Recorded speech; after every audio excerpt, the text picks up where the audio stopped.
todo nome, diante de quem desejamos expressar o nosso louvor e a nossa adoração, porque um dia todo joelho se dobrará e toda língua confessará que o Senhor é de fato o Filho de Deus Pai. Eu te agradeço por podermos estar juntos aqui como teu povo, para te adorar. E te peço que o Senhor receba esse culto como aroma suave na tua presença. É o que nós te pedimos, Senhor Deus. Fala conosco agora, a partir da pregação da tua palavra. No nome de Jesus. Amém. Pode sentar, queridos.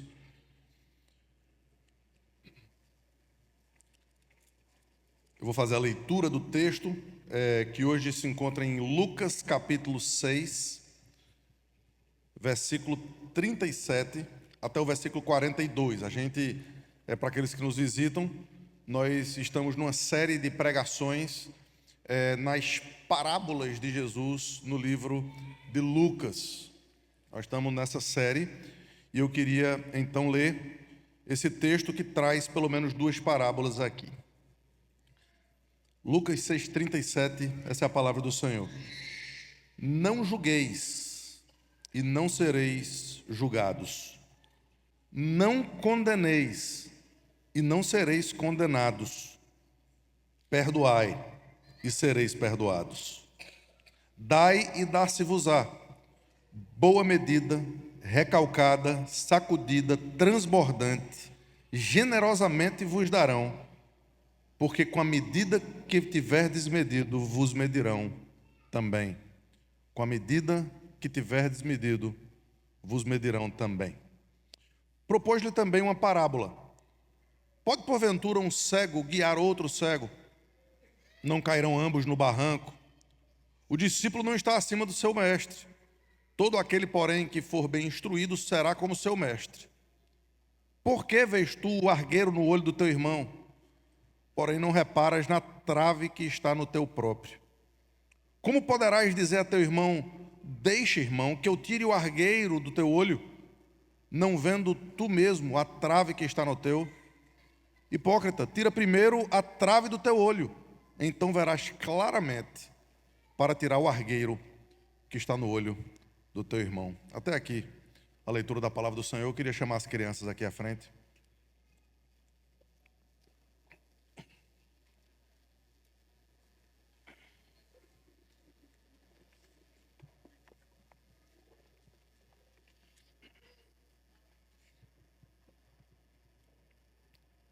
Olha aí, chegou um para prestar atenção aqui, viu?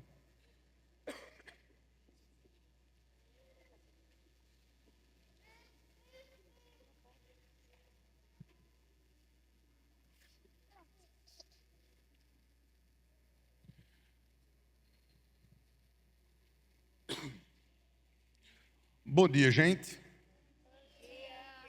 Eu gosto de falar com vocês porque vocês respondem. Às vezes eu falo com esse povo, eles não respondem, não. Mas vocês respondem. Vamos tentar de novo, vamos ensinar para eles. Bom dia, gente. Bom dia! Bom dia para vocês também. Gente, a gente está vendo, semana após semana, pela graça de Deus, novas crianças estarem chegando aqui. E o que eu queria falar hoje para vocês, segundo o texto da palavra que a gente acabou de ler, é que muitas vezes a gente, quando vê gente nova, a gente começa a julgar por várias formas possíveis, porque não falou comigo direito, porque está ali quietinho, porque está sem se enturmar. E às vezes a gente julga sem conhecer a pessoa. E a Bíblia ensina para a gente que a gente não deve fazer isso. A Bíblia ensina para a gente que a gente deve receber bem as pessoas, para que tenhamos mais amigos, para que a gente possa viver o Evangelho da melhor forma possível, espalhando a luz de Jesus Cristo, que é quem salvou a gente. Tá certo? Então, o que o texto vai ensinar, eu vou ensinar, eu quero que vocês aprendam desde cedo, é que a forma como a gente julgar as outras pessoas vai ser também a forma como a gente vai ser julgado, não apenas pelas outras pessoas, mas principalmente por Deus. E a gente quer ser julgado por Deus, não de acordo com o nosso pecado, mas por causa da misericórdia e por causa do perdão dele dos nossos pecados, porque vocês já aprenderam desde pequenininhos que nós somos pecadores e precisamos do perdão de Deus. E Ele nos perdoa. E porque Ele nos perdoa, é assim que a gente deve viver em relação às outras pessoas também. Tá? Eu vou fazer uma oração com vocês e depois vocês vão sentar juntos dos pais de vocês para prestar muita atenção. E se eles não estiverem prestando atenção, se eles estiverem olhando no celular, diga: papai, presta atenção no pastor, tá bom? Posso contar com vocês para isso? Joia. Então vamos lá. Senhor Deus, muito obrigado por mais um domingo. Obrigado porque a gente pode te louvar e receber novos amigos, que a gente possa amar e que a gente aprenda a louvar ao Senhor desde crianças. Oramos no nome de Jesus. Amém. Podem sentar lá, queridos. Deus abençoe vocês, viu?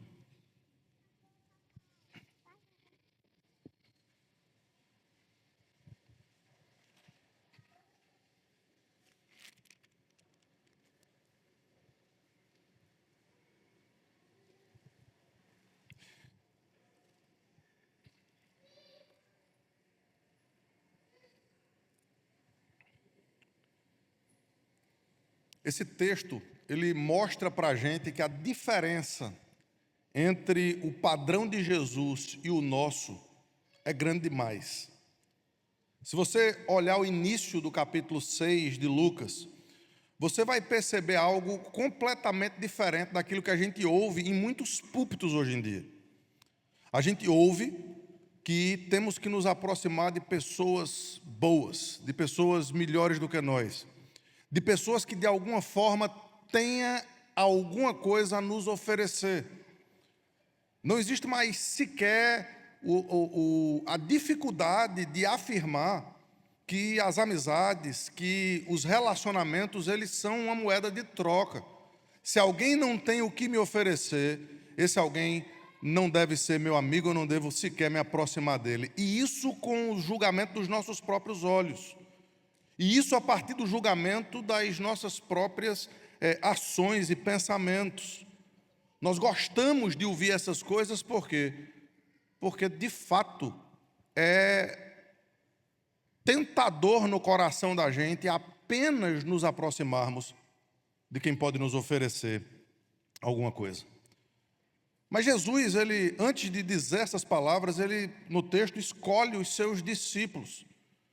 E quando a gente analisa quem foram os discípulos que Jesus escolheu, a gente vai perceber que, humanamente falando, aqueles homens não tinham absolutamente nada a oferecer.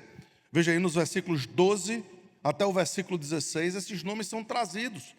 Naqueles dias retirou-se para o monte a fim de orar, passou a noite orando a Deus, e quando amanheceu, chamou a si os seus discípulos e escolheu 12 dentre eles, aos quais também deu o nome de apóstolos. Simão, a quem acrescentou o nome de Pedro, André e os irmãos Tiago e João, pescadores.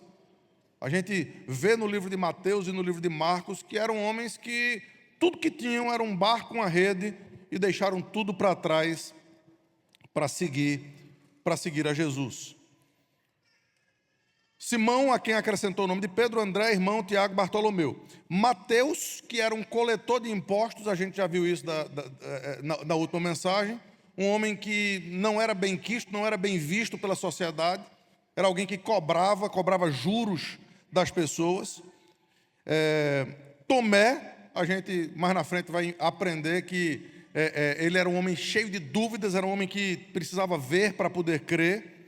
Tiago, filho de Alfeu, Simão, chamado Zelote, outra profissão, ou outro encargo que não era tão bem visto assim. Judas, filho de Tiago, e Judas Iscariotes, que se tornou traidor. Portanto, um grupo de pessoas que, humanamente falando, não tinha muito o que oferecer.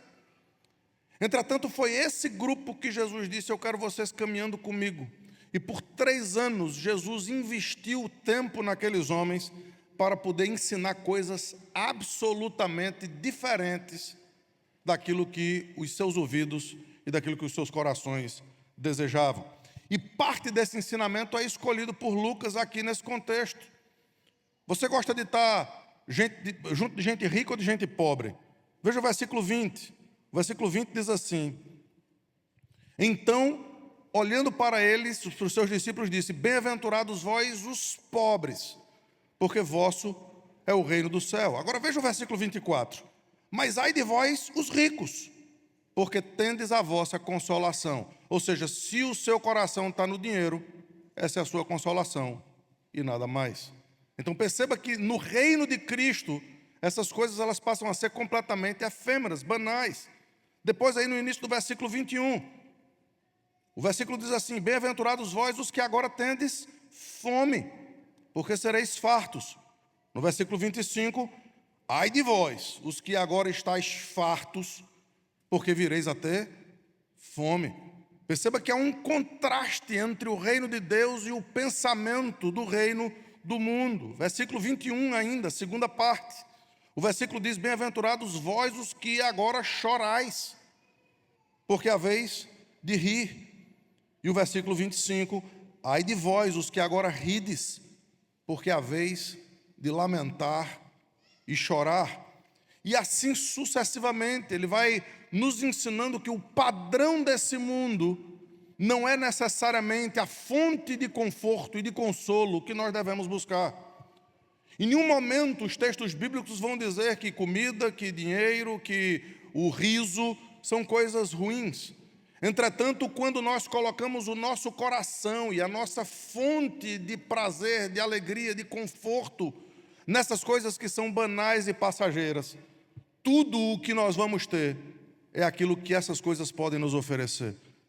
E isso é muito pouco diante do reino que nós estamos.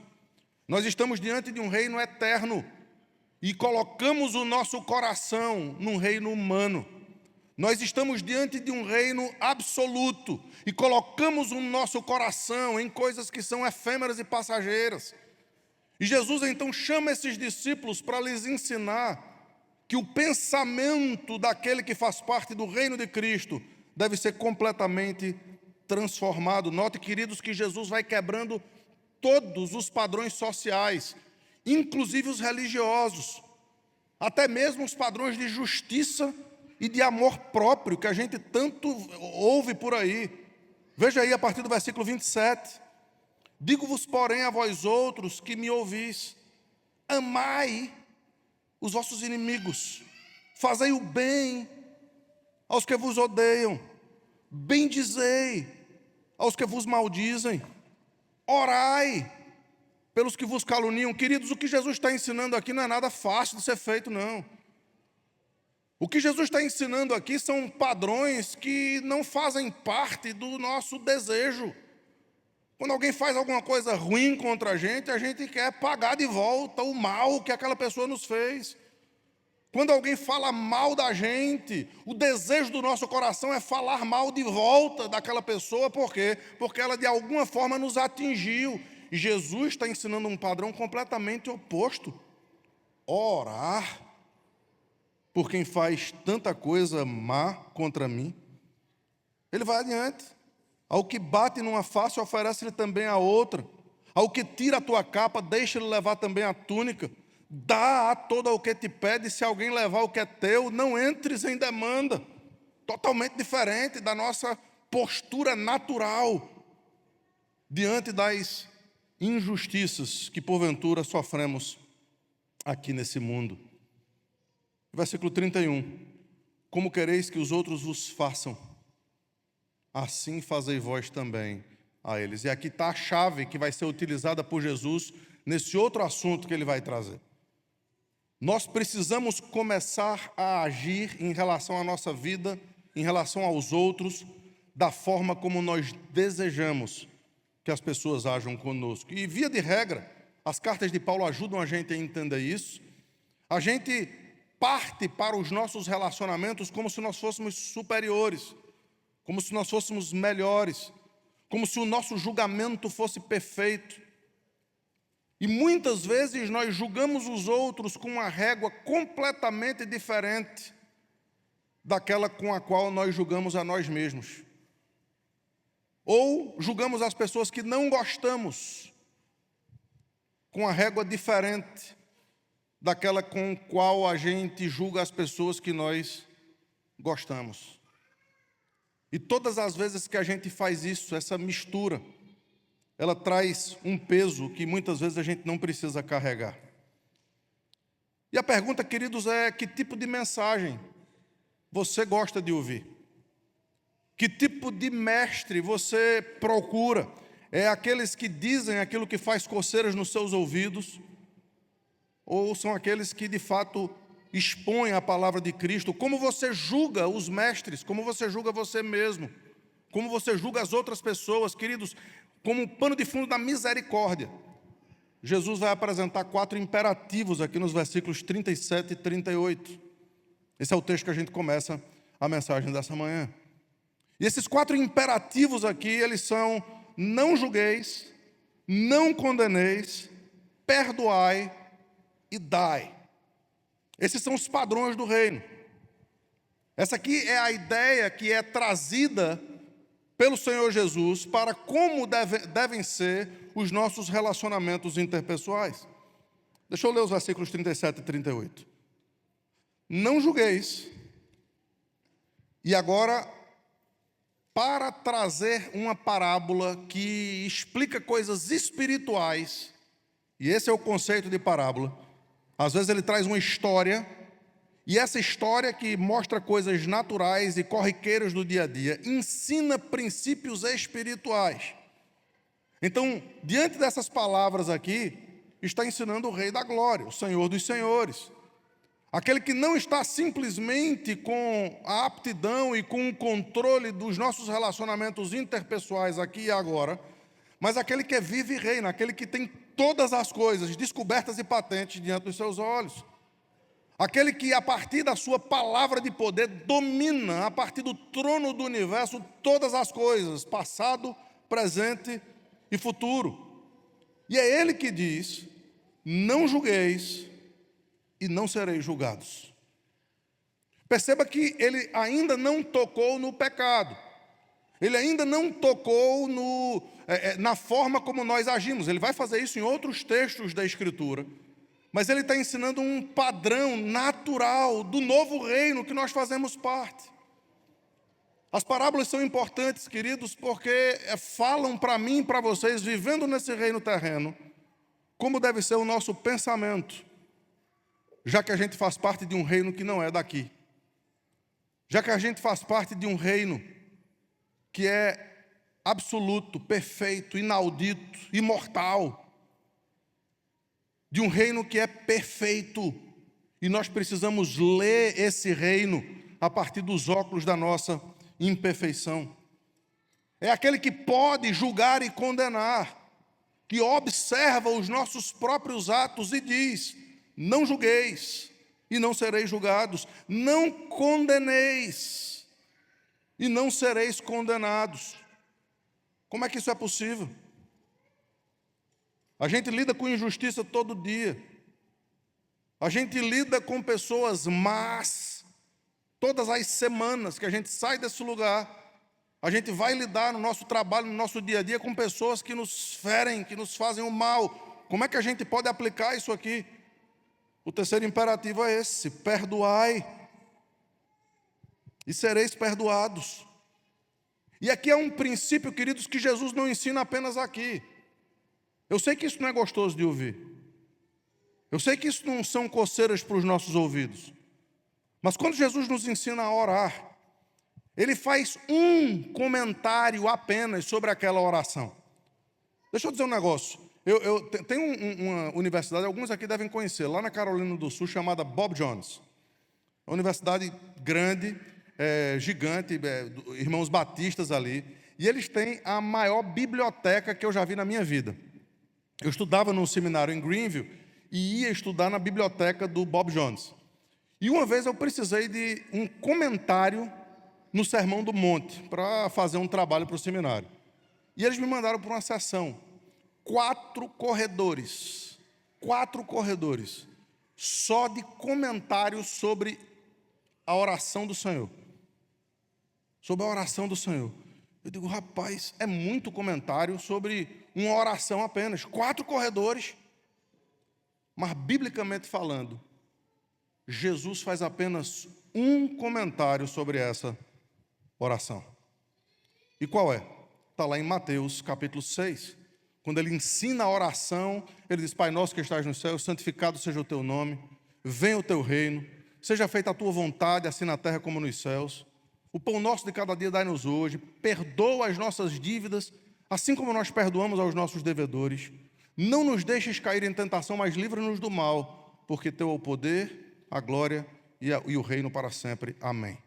Aí Jesus comenta, porque se perdoardes aos outros as suas ofensas, também o vosso Pai Celeste vos perdoará as vossas ofensas. Mas se tampouco vocês não perdoam aos outros as suas ofensas, tampouco o vosso Pai Celeste vos perdoará. O único comentário de Jesus tem a ver com aquela frase do perdão. Porque o perdão com o qual nós fomos perdoados precisa ser utilizado pelos integrantes desse reino para que a gente possa viver uma vida tranquila, inteligente e sadia sobre a face da terra. E nesse sentido, ele continua dizendo, dai e dar-se-vos-á, boa medida, recalcada, sacudida, transbordante, generosamente vos darão, porque com a medida que tiverdes medido, vos medirão também. No contexto de perdão, queridos, é isso que a gente oferta, é isso que a gente dá, é isso que a gente entrega. A gente recebe do Rei da Glória, a gente recebe do Senhor dos Senhores uma medida transbordante, uma medida que a gente não pode nem contar. E se a gente entender isso, a nossa vida vai ser muito mais em paz aqui nessa terra. E queridos, se isso é diferente do que os mestres por aí dizem, nós precisamos começar a julgar, como Jesus julgou. E é por isso que, nesse contexto, a escolha dos discípulos é tão importante. E 2 parábolas são trazidas aí, para explicar aquilo que já foi dito aqui. A primeira é essa parábola dos falsos mestres, porque eles invertem essa ordem. Via de regra, os falsos mestres, aqui chamados de guias, cegos, eles são aqueles que ensinam de acordo com a concupiscência, com o desejo dos seus próprios corações. Não é incomum você ouvir desses púlpitos, você ouvir desses gurus espirituais, que há tóxicos, há pessoas nocivas, há pessoas com as quais você sequer deve estender o seu braço de perdão. E se nós entendermos a nossa própria natureza, se nós partirmos do pressuposto de quem nós somos, para começo de conversa, se Cristo tivesse feito isso conosco, queridos, nós não estaríamos aqui, estaríamos perdidos. Éramos, por natureza, filhos da ira, como também os demais. Não há um justo, diz o apóstolo Paulo, não há um sequer, todos se extraviaram a uma e se tornaram inúteis. A perspectiva de que Cristo, apesar de nós, nos salvou. A ideia de que, apesar da podridão do nosso coração e da capacidade que nós temos no nosso pensamento e na nossa mente de fazer aquilo que é mal diante dos olhos de Deus, ela deve ser lembrada, queridos, quando nós olhamos no nosso espelho todos os dias de manhã. Se nós estamos vivos, é porque as misericórdias de Deus são a causa de nós não sermos consumidos. Elas se renovam a cada manhã. A gente se esquece, queridos, o que é o pecado.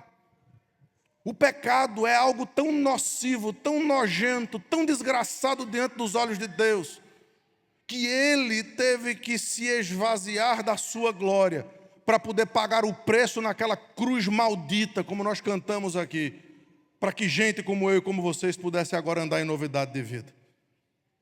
A gente não pode fazer pouco caso do pecado. O pecado é horrível, é horrendo, e é mesmo esse pecado horrendo que eu não consigo odiar o suficiente. Eu não consigo abominar o pecado o suficiente como deveria, mas Ele consegue. Ele que odeia o pecado, Ele que abomina o pecado, Ele olhou para mim cheio de pecados e me perdoou. Ele olhou para mim cheio das minhas próprias mazelas, dos meus próprios pensamentos, da minha própria ação muitas vezes, e Ele escondeu no seu mar do esquecimento todas as coisas. E a partir do momento que eu não consigo fazer isso com as outras pessoas, o injusto dessa história sou eu. Aquele que não está conseguindo saber viver com o padrão do reino sou eu. De onde procedem, diz Tiago, as guerras e contendas que há entre vós? De onde? Senão dos prazeres que militam na vossa carne. Cobiçais e nada tendes. Viveis a matar, invejar e fazer guerras. Nada tendes porque não pedis. Veja o contexto. Pedis e não recebeis por quê? Porque vocês pedem para esbanjar nos seus próprios prazeres. Assim tem sido as nossas orações, assim tem sido os nossos relacionamentos, assim tem sido a busca das nossas amizades. E assim como essas criancinhas precisam aprender a não julgar pela casca, nós, os crescidinhos, também precisamos aprender que muitas vezes nós julgamos, mas precisamos nos lembrar que com a medida com a qual nós julgamos, nós seremos julgados também. Nós seremos julgados também. O falso mestre, ele vai dizer que feliz é aquele que é rico. Que feliz é aquele que boa é a fartura. Que abençoado é o riso. Que o objetivo é ser louvado. E como um cego, ele ensina sobre o que não entende. E muitos cegos vão atrás desses cegos, espiritualmente falando, caindo em ruínas, buracos, de onde se Deus não estender a sua mão e a sua graça, eles jamais vão conseguir sair. E tem muita gente em igrejas evangélicas namorando com esse tipo de mensagem. Tem muita gente em igrejas sadias, em igrejas verdadeiras, que se deixam levar por cegos e que estão buscando aquilo que não vai satisfazer a alma, que estão buscando tão somente aquilo que talvez dê algumas pequenas alegrias ao seu coração. E é exatamente por isso que o Senhor Jesus lembra a eles que esses mestres, eles têm uma agenda. E na agenda desses mestres, eles vão poder e desejar e querer sugar tudo aquilo que podem daqueles outros cegos que vão atrás deles. Mas eles raramente vão ser como os seus mestres. Veja aí o versículo 39. Perdão, versículo 40. Não é? Ou seja, para aqueles que se deixam levar pelos seus ensinamentos, eles aprenderão o que o mestre quer ensinar, mas raramente chegam ao nível terreno dos tais mestres. Versículo 40, o discípulo não está acima do seu mestre. Há duas coisas aqui, há duas correntes aqui. A primeira é, Jesus está lembrando aos seus discípulos que ele é o mestre, e que os discípulos precisam aprender dele como devem viver nessa vida. Mas pelo contexto também há um ensinamento por fora disso. É que aqueles mestres humanos, eles vão sempre deixar aqueles que estão debaixo de si, abaixo de si.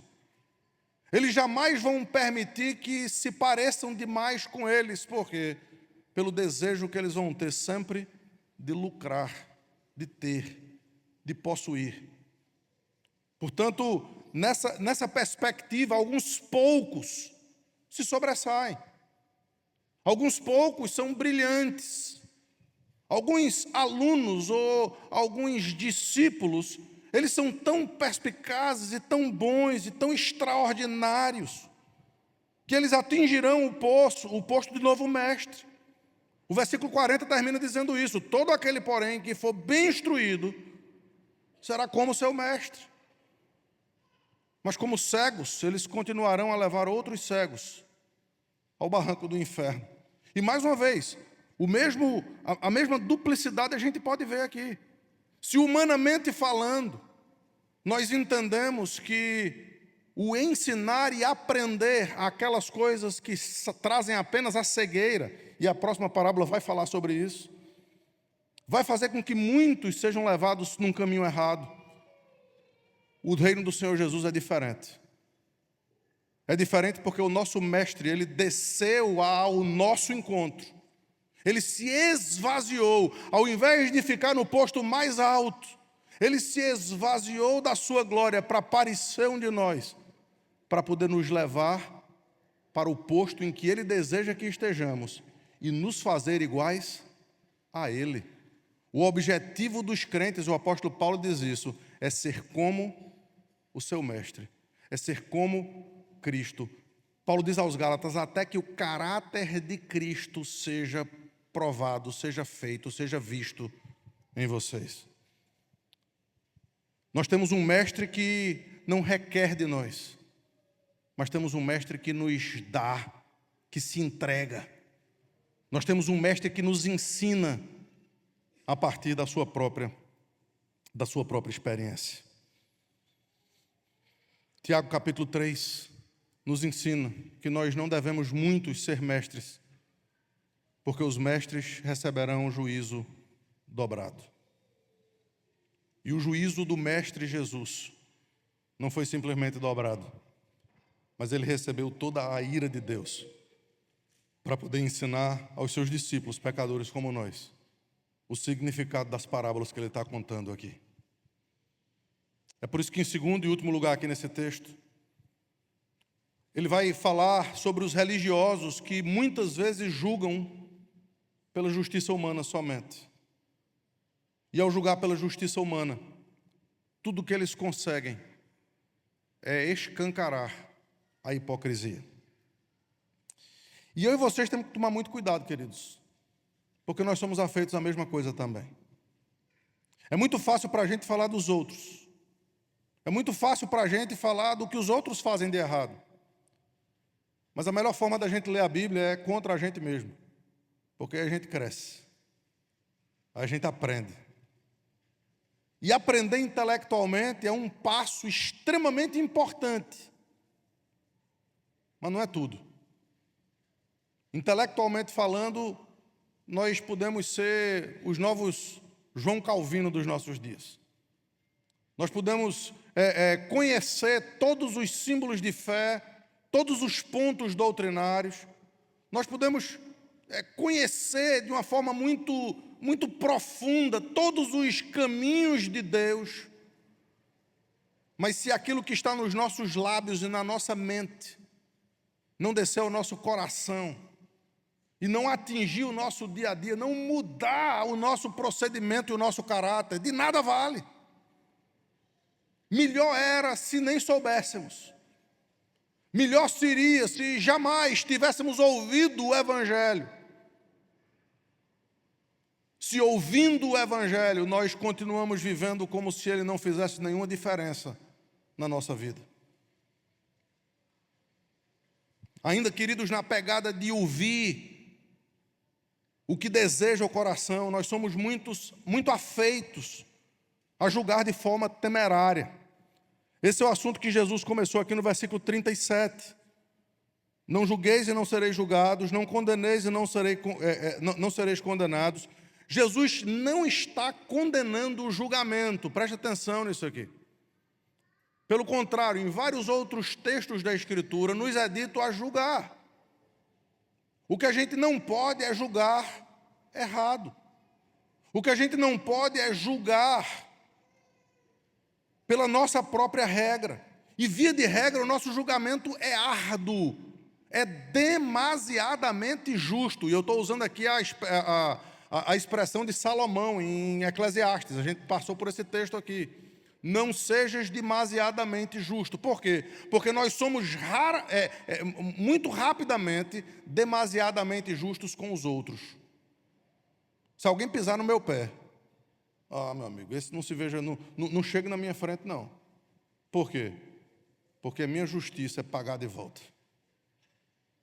A minha justiça, a minha reputação, o meu nome, o meu bolso, o meu filho, o meu dinheiro, a minha alegria foi de alguma forma afetada por aquela pessoa. Agora aquela pessoa é um inimigo e essa inimizade está tão arraigada no meu coração que ela se transforma em amargura, que ela se transforma em fel, que ela se transforma em algo que destrói a mim mesmo, que destrói o meu pensamento, a minha alegria, o meu riso, os meus jantares, o meu sono, as minhas viagens. Porque aquilo está ardendo de uma forma terrível no meu coração. Mas a gente não faz isso com a nossa turma. A gente não faz isso com a gente mesmo. Via de regra, quando é o meu filho, quando é o meu amigo, quando é o meu irmão ou quando sou eu mesmo, os mesmos erros serão vistos com displicência, com panos quentes sendo passados por cima, com a ideia de que aquilo não é tão ruim assim, com desculpas esfarrapadas. É esse tipo de julgamento que o Senhor Jesus está condenando aqui. Pecado precisa ser chamado de pecado e precisa ser tratado de acordo com os padrões da palavra de Deus. Não mais se eu não gostar da pessoa, ou menos se essa pessoa for eu, ou se essa pessoa for alguém que simplesmente eu amo. Essa é a justiça divina. Mas quando se trata de nós mesmos, queridos, como eu disse, a nossa justiça é largada de lado e a gente busca a misericórdia. É para isso que Jesus contou essa outra parábola aqui no versículo 41. Veja como ele é claro. As parábolas, eu gosto delas, queridos, porque algumas elas complicam um pouquinho, e Jesus disse a razão, e precisam de explicação. Mas essa daqui não precisa de muita explicação, não. Veja aí, versículo 41. Por que vês tu o argueiro no olho do teu irmão, porém não reparas na trave que está no teu próprio olho? Para que as crianças entendam essas palavras difíceis aqui, às vezes a gente tem um cisco no olho da outra pessoa. É isso que Jesus está dizendo, uma coisinha pequena. E a gente olha, tem um cisco, você não vai conseguir ver direito. Deixa eu ir aí tirar. Só que a gente não percebe que no nosso olho não tem um cisco. Tem uma trave cegando a gente. A conexão entre essas parábolas está aqui. Os olhos são a lâmpada do corpo e da alma. Então, a gente olha para nós mesmos como alguém que tem a capacidade de ajudar uma outra pessoa, sendo que nós mesmos estamos caindo naquele pecado que nós estamos tentando ajudar a outra pessoa. Ajudar entre aspas aqui. No contexto, nós queremos julgar aquela outra pessoa. Veja, queridos, que essa ajuda que podemos dar a outro irmão, ela é normal nas Escrituras. O apóstolo Paulo diz isso nas suas cartas. Mutuamente a gente deve se pastorear, se ajudar. Entretanto, para fazermos isso com outra pessoa, precisamos olhar para nós mesmos. Antes de nos colocarmos como juízes ou como mestres, devemos ter certeza de que estamos completamente limpos diante de Deus. Senão, nós estaremos agindo como, eu vou usar uma palavra bem tranquila aqui, hipócritas. E aí a pessoa diz, mas pastor, essa palavra é muito forte. Mas essa palavra é exatamente aquilo que Jesus diz, queridos. Jesus ele está desmascarando a gente aqui. Mais uma vez, ele não está desmascarando os outros. Ele está desmascarando a gente. Veja aí, versículo 42. Como poderás dizer a teu irmão, deixa, irmão, que eu tire o argueiro do teu olho, não vendo tu a trave que está no teu? Hipócrita, tira primeiro a trave do teu olho, e então verás claramente para tirar o argueiro do olho do teu irmão. Queridos, uma das coisas mais extraordinárias da igreja é o desejo que muitas pessoas têm em servir. E é extraordinário a gente contar com o serviço das pessoas, com a ajuda das pessoas. Entretanto, o que o Senhor Jesus está dizendo aqui é que antes de servir a outros, antes de nos colocar como aqueles que ajudarão a outros, nós precisamos olhar para a nossa própria vida. Nós precisamos olhar para o nosso próprio caráter. Como é que a gente pode ensinar alguém sobre amor, se a gente arde em ciúmes e odeia? Como é que a gente pode ensinar alguém sobre contribuição, se nós somos gananciosos e egoístas? Como é que nós podemos ensinar alguém sobre perdão, se nós somos amargurados e não conseguimos perdoar? Como é que nós conseguimos ensinar alguém sobre serviço, se nós simplesmente queremos cargos para mandar, para ser os maiorais? Jesus está dizendo, tudo isso não passa de hipocrisia. Primeiro, resolva os seus problemas diante do Senhor. Tem um outro texto em que ele diz até sobre a oferta. Ele diz que alguns traziam uma oferta, e Deus está dizendo, eu não vou receber essa oferta. Primeiro vai e te reconcilia com teu irmão, e depois vem para que a tua oferta seja aceita. Perceba que é extremamente sério aquilo que Jesus está trazendo aqui. Precisamos ver claramente para poder ajudar os outros, e não continuar sendo guiados pelos guias cegos que muitas vezes o nosso coração deseja. Esse texto, queridos, ele traz para a gente algumas aplicações. Ele traz para mim e para vocês ensinamentos que são tão atuais, que não se perderam simplesmente para serem aprendidos pelos discípulos 2000 anos atrás, quando Jesus ensinou essa parábola. Mas a gente primeiro precisa começar a pensar como cidadãos do reino de Cristo. É por isso que o início desse texto, Jesus, ou Lucas, traz as bem-aventuranças ensinadas lá no Sermão do Monte. A primeira chave que precisa girar na nossa cabeça, homens dessa igreja, me escutem, por favor. Eu sei da luta de muitos de vocês para poder vencer na vida. Eu sei da dificuldade que é ser imigrante nesse país, onde tempo, e a gente vai falar um pouco sobre isso na escola dominical, onde tempo é algo tão escasso, onde dinheiro é tão difícil, onde relacionamentos são tão líquidos, porque não tem estabilidade. Alguém que na semana passada era meu amigo, fez alguma coisa comigo e agora eu não quero olhar na cara dele. Essas coisas que acontecem com tanta naturalidade aqui, queridos, precisam morrer no seio da igreja de Cristo. A gente precisa começar a pensar, não com a mente aqui desse mundo, mas nas coisas lá do alto, onde Cristo vive assentado à direita de Deus, intercedendo por nós. Bem-aventurados os pobres de espírito, porque deles é o reino dos céus. Bem-aventurados os que choram, porque eles serão consolados. E nessa luta, queridos, as bem-aventuranças ajudam tanto a gente a entender que na dificuldade, na mazela, na lágrima, a gente pode encontrar um no outro a pessoa do próprio Salvador e do próprio Cristo. O Mestre que se derramou para que a nossa vida aqui possa ter um sentido completamente diferente daquele que a gente está buscando no nosso coração.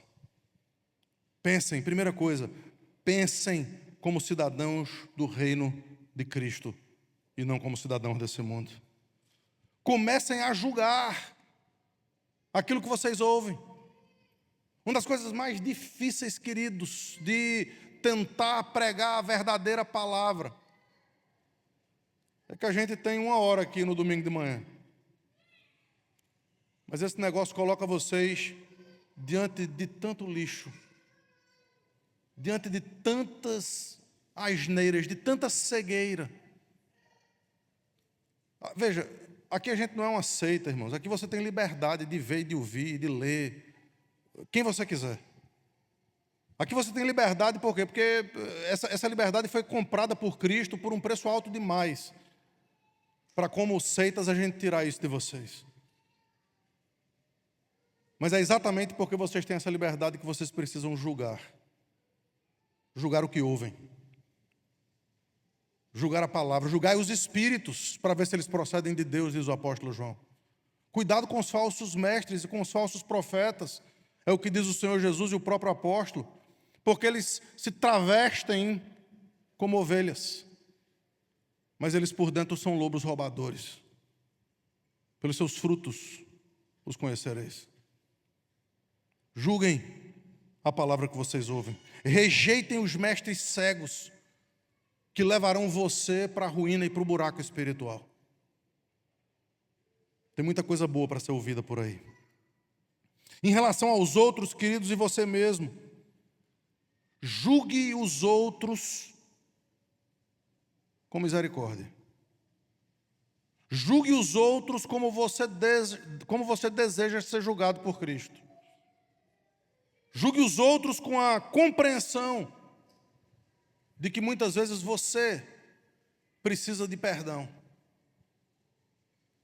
Mas julgue a você mesmo com justiça. Julgue a você mesmo com a perspectiva de que o erro precisa ser pago, precisa ser resolvido.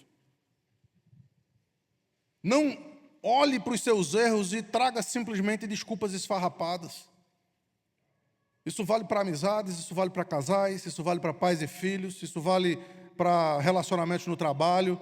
Se você errou, seja claro, eu errei. Assuma, reconheça, pague.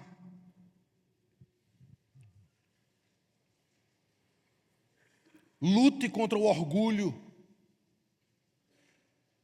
Lute contra a perspectiva de achar que fazer diferente disso é se diminuir. Queridos, Cristo se diminuiu, para que a gente possa aprender com Ele. E se vocês fizerem assim, vê que promessa linda, queridos. Boa medida, recalcada, sacudida, transbordante, generosamente se vos darão. E se os pregadores da prosperidade vão pegar isso aqui e vão dizer que é dando que se recebe, eu espero que vocês entendam isso aqui como as promessas espirituais de um Cristo que promete um reino eterno. E quando a gente tem um coração nesse reino, a gente vira essa chave para que esse mundo aqui seja de fato vivido como uma peregrinação. Vocês já pararam para pensar quantas vezes, tanto no Velho quanto no Novo Testamento, o povo de Deus é chamado de peregrino, forasteiro. Sou forasteiro aqui, em terra estranha estou. Esse é o hino antigo que a gente cantava. Mas agora não. Agora o nosso coração está tão agarrado a essas coisas daqui, que perder uma vírgula causa para a gente tanto estrago, porque o nosso coração está no lugar errado. Porque com a medida com que tiverdes medido, se vos medirão também. Por fim, queridos, esse é o exemplo de Cristo. Ele foi condenado sendo justo. Ele foi julgado não tendo cometido um pecado sequer, para que eu e vocês pudéssemos ser perdoados, justificados. Ele foi esvaziado para que a gente pudesse ser cheio. Ele se tornou pobre para que a gente pudesse ser rico nele. Ele se tornou indigno. Ele vestiu a roupa da nossa miséria e da nossa injustiça, para nos vestir com a gloriosa roupa da sua glória, da sua justiça e do seu poder. É nisso que deve estar o nosso coração. E se nós fizermos assim, a gente vai entender essa parábola. E a gente vai viver uma vida muito mais leve, muito mais tranquila, muito mais focada no reino. Vamos orar? Deus amado, nós te louvamos, porque o Senhor fala claramente conosco. Livra a gente de qualquer hipocrisia. Livra a gente de colocar o coração nas coisas erradas. Livra a gente dos falsos mestres. Livra a gente, Senhor Deus, muitas vezes dos desejos e concupiscências do nosso próprio coração. Enfim, livra a gente da gente mesmo, muitas vezes, imprimindo na gente o caráter do Teu Filho. Obrigado pela Tua palavra, pois nós oramos assim no nome de Jesus. Amém. Vamos nos colocar de pé.